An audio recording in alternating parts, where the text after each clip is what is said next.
BNP আপনার এই যে আমরা যে ডিজিটাল অ্যাক্ট নিয়ে কথা বলছি, সেই ডিজিটাল অ্যাক্টের ৫৭ ধারা নিয়ে কি হয়েছে আমরা জানি।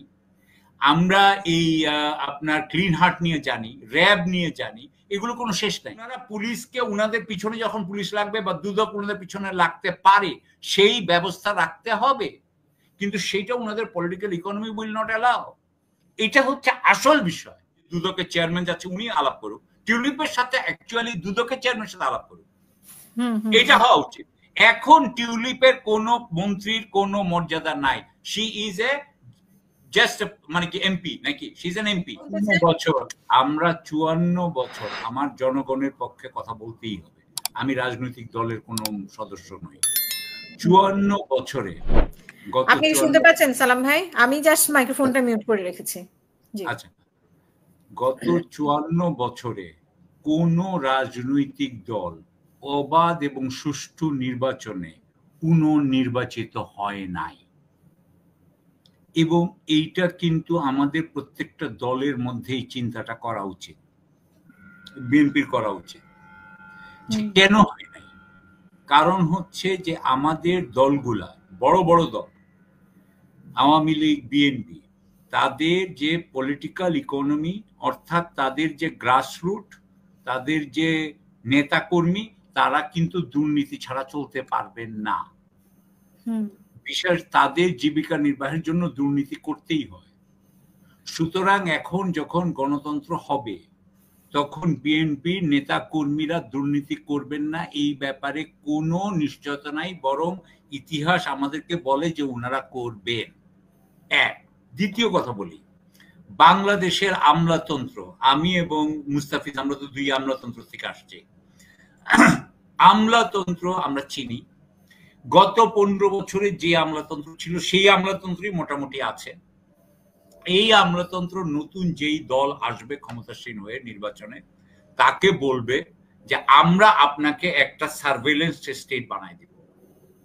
এখন এআই আছে, প্রযুক্তি আছে, আপনাকে স্মার্ট সিটি দিয়ে, মানে কিভাবে একটা রাজনৈতিক দল, মনে রাখবেন একটা রাজনৈতিক দল আমাদের দেশের যেটা হয় এবং তৃতীয় বিশ্বে যেটা হয়, সে রাজনৈতিক দল কিন্তু অবাধ সুষ্ঠু নির্বাচন চায় না। তারা একবার ক্ষমতায় আসতে চায় এবং তারপর তারা আর যাবে না। এখন জনাব সালাম বললেন যে বিএনপি এরকম দল না, কিন্তু বিএনপি কিন্তু 1900, আমি এগুলো নিয়ে পুরনো কাসুন্দি ঘাটতে চাই না, কিন্তু 1996 সালে কি হয়েছে আমরা জানি, 2006 সালে ইয়াজউদ্দিন গভর্নমেন্ট নিয়ে কি হয়েছে আমরা জানি। সুতরাং বিএনপি আপনার এই যে আমরা যে ডিজিটাল অ্যাক্ট নিয়ে কথা বলছি, সেই ডিজিটাল অ্যাক্টের ৫৭ ধারা নিয়ে কি হয়েছে আমরা জানি। আমরা এই আপনার ক্লিন হার্ট নিয়ে জানি, র্যাব নিয়ে জানি, এগুলো কোনো শেষ নাই। হ্যাঁ, অবশ্যই আওয়ামী লীগ অনেক বড় স্বৈরাচারী দল, সেই অনুযায়ী বিএনপি কিছুই করে না, সেটা আমি বলছি না, কিন্তু প্রবণতা কোথায় আমরা জানি। এবং এটা কিন্তু আমি বিএনপিকে ছোট করার জন্য বলছি না, আমি বলছি এটাই বাস্তবতা, এটা করতেই হবে, কারণ এটা economic necessity to be in পাওয়ার। এখন আমার কথা হচ্ছে যে আমি ডক্টর ইউনূসের সরকার থেকে যেটা চেয়েছিলাম, সেটা হচ্ছে যে বাংলাদেশে এই দুর্নীতিটাকে কিভাবে বিলুপ্ত করা যাবে, এইবার এইটা এবার চিন্তা করি, আমরা কিভাবে নির্বাচনকে এমন করতে পারবো যেখানে কোনো কালো টাকা ব্যবহার করা যাবে না, যেখানে হয়তো বা কথার কথা বলছি মিছিল করা যাবে না, কোথাও কথা বলছি সেখানে কালার পোস্টার লাগানো যাবে না। মানে আমি এখানে এমন ভাবে চাচ্ছিলাম যে যেখানে টাকার খেলা যাতে না হয়, এই সমস্ত জিনিস কিন্তু আসলে আমরা করি নাই। আমি গণতন্ত্রের বিরুদ্ধে না, কিন্তু আমার কাছে মনে হয় যে গণতন্ত্রে যাওয়ার পরে আমরা আবার দুর্নীতিগ্রস্ততার মধ্যে ফেরত যাব, কারণ আমাদের রাজনীতি দুর্নীতি নির্ভর, আমাদের শাসন আমলাতান্ত্রিক, এর বাইরে আমরা এখন পর্যন্ত আসিনি। সুতরাং আমার বিষয়টা হচ্ছে যে আমরা কি বিএনপি যাতে ক্ষমতায় আসতে না, মানে নির্বাচন হলে বিএনপি ক্ষমতায় আসবে, এই জন্যই কি নির্বাচন বিলম্বিত হচ্ছে, নাকি বিচার এবং সংস্কারের জন্য?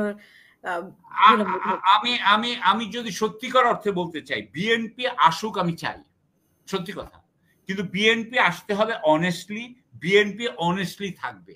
আমি তো চাই বিএনপি থেকে একটা অনেস্ট রুল।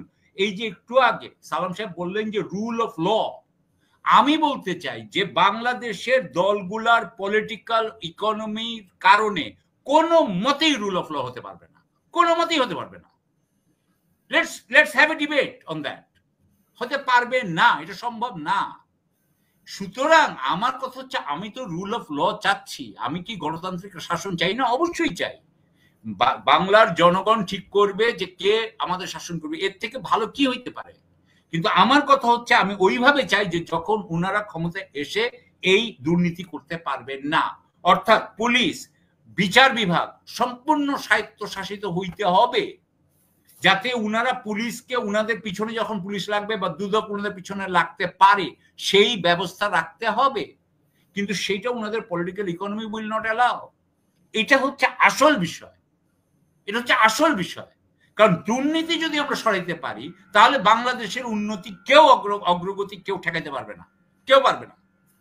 বাংলাদেশের এটি হচ্ছে সবচেয়ে বড় ইস্যু। বাংলাদেশে পরিবারতন্ত্র কোনো বিষয়ই না, বিষয়ই না। ওই যে কার ছেলে কে হয়েছে এটা কোনো বিষয়ই না। আমি মনে করি দুর্নীতি বিষয়। আমি সরি, আমি এটুকু বললাম আর কি, এটুকুই বলা। হ্যাঁ, টিউলিপ সিদ্দিকের ব্যাপারে যদি এক লাইনে বলেন।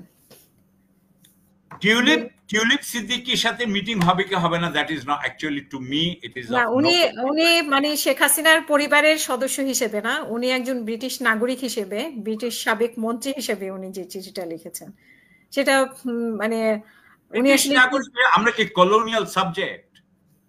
আমরা কি ঔপনিবেশিক উনার প্রজা যে ব্রিটিশ উনি নাগরিক না, উনি লিখেছেন সেই জন্য উনাকে একটা অ্যাপয়েন্টমেন্ট দিতে হবে? অ্যাপয়েন্টমেন্ট দেওয়ার ব্যাপারে একটা কনসিস্টেন্ট রুলস এন্ড পলিসি থাকা উচিত গভর্নমেন্টের, যে কোনো বিষয়ের মতো, যে আমি কোন বিষয় দিব এবং কিভাবে দিব না। আর টিউলিপের সাথে যদি উনি দেখা করেন, আমি মনে করি যে টিউলিপের সাথে উনি দেখা করা উচিত না, এটা আমি মনে করি। কারণ টিউলিপের উকিল এবং বাংলাদেশের ওই যে দুদকের চেয়ারম্যান যাচ্ছে, উনি আলাপ করুক টিউলিপের সাথে, অ্যাকচুয়ালি দুদকের চেয়ারম্যানের সাথে আলাপ করুক, এটা হওয়া উচিত। এখন টিউলিপের কোন মন্ত্রীর কোনো মর্যাদা নাই। শি ইজ এ জাস্ট মানে কি এমপি নাকি, শি ইজ এন এমপি। উনি যদি এমপি হন, উনি আমাদের দুদকের চেয়ারম্যানের সাথে, আর যত সম্ভব তার এমপি তো নেই এখন, আমি যদি ভুল না করি, যদি হয় দুদকের চেয়ারম্যানের উপরে উনি যাইতেই পারেন না, এটা হচ্ছে আমার বক্তব্য। বুঝতে পারছেন? মানে আমি যদি পররাষ্ট্র মন্ত্রণালয়ে থাকতাম, আমি এইখানে প্রটোকলে আটকাই দিতাম। এটা হইতে পারে না। ডক্টর ইউনূসের সাথে টিউলিপ সিদ্দিকীর এখন মিটিং হইতে পারে না। মানে আশান্বিত যে সালাম ভাইয়ের মতো যদি নেতারা, রাজনৈতিক নেতারা থাকেন এবং এইভাবে যদি দেখেন, তাহলে ইনশাল্লাহ আমরা আগাইতে পারবো। আর যদি অন্যরকম ভাবে হয়, স্বার্থান্বেষী হয়, স্বার্থপরতা থাকে, তাহলে আমাদের সমস্যা হবে। তবে আর তো কিছু বলার নাই। আমরা খালি যেই ব্যাপারে ঐক্যমত্য হয়েছে আপনার অনুষ্ঠানে, যে আমাদের এখানে টাকার খেলাটা বন্ধ করতে হবে। আমি দেখছি যে দর্শক শ্রোতারাও সেই বিষয়ে একমত, আমরা সবাই আসলে একমত। এটা অলিগার্করা চাইবে না যে টাকার খেলা বন্ধ হোক, কারণ টাকার খেলা বন্ধ হলে অলিগার্কদের সমস্ত ইনফ্লুয়েন্স শেষ হয়ে যাবে। সুতরাং আমি আশা করব, এবং আমলাতন্ত্রের কথা, আমলাতন্ত্র অত্যন্ত অত্যন্ত খারাপ অবস্থায় আছে। এবং আমার মনে হয় যে আমলাতন্ত্র, আমি এটা নিয়ে অলরেডি কথা বলেছি, যে তারা কিভাবে একটা সরকারকে করাপ্ট করে বা নিপীড়ক বানায়।